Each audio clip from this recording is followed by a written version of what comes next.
एंड्रोक्लीस और शेर की कहानी। एंड्रोक्लीस नामक एक व्यक्ति रोम के सम्राट का गुलाम था।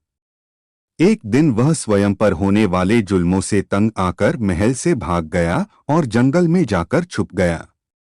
जंगल में उसका सामना एक शेर से हुआ, जो घायल अवस्था में था और बार बार अपना पंजा उठा रहा था।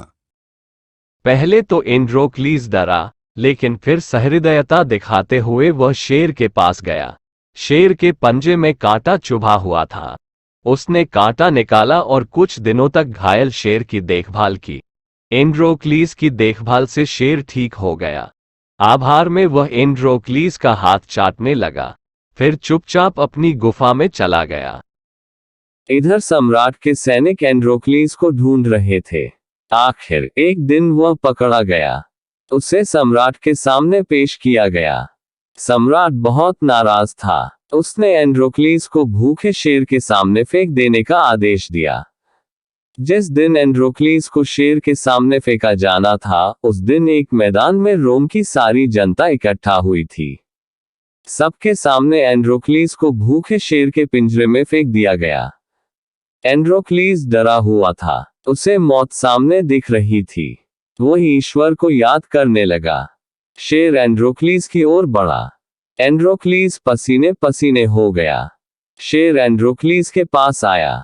डर के मारे एंड्रोक्लीस ने अपनी आंखें बंद कर ली। लेकिन यह क्या? एंड्रोक्लीस को मारने के स्थान पर शेर उसका हाथ चाटने लगा। सम्राट हैरान था, सारी जनता हैरान थी और एंड्रोक्लीस भी। अंततः एंड्रोक्लीस समझ गया कि हो न हो, ये वही शेर है जिसकी घायल अवस्था में उसने देखभाल की थी। वह एंड्रोक्लीस को पहचान गया था।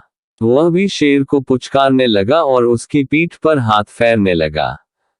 यह देख सम्राट ने सैनिकों को एंड्रोक्लीस को पिंजरे से बाहर निकालने का आदेश दिया। उसने एंड्रोक्लीस से पूछा, तुमने ऐसा क्या किया कि शेर तुम्हें मारने के स्थान पर तुम्हारा हाथ चाटने लगा?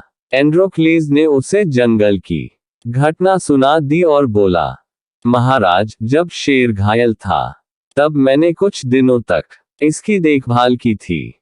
इस उपकार के कारण इसने मुझे नहीं मारा, लेकिन आपकी सेवा तो मैंने बरसों की है।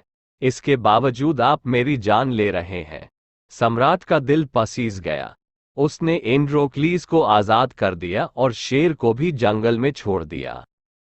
अर्थात इस कहानी से हमें यह सीख मिलती है कि सबके प्रति सहृदयता का भाव रखो, फिर चाहे वो मनुष्य हो या पशु।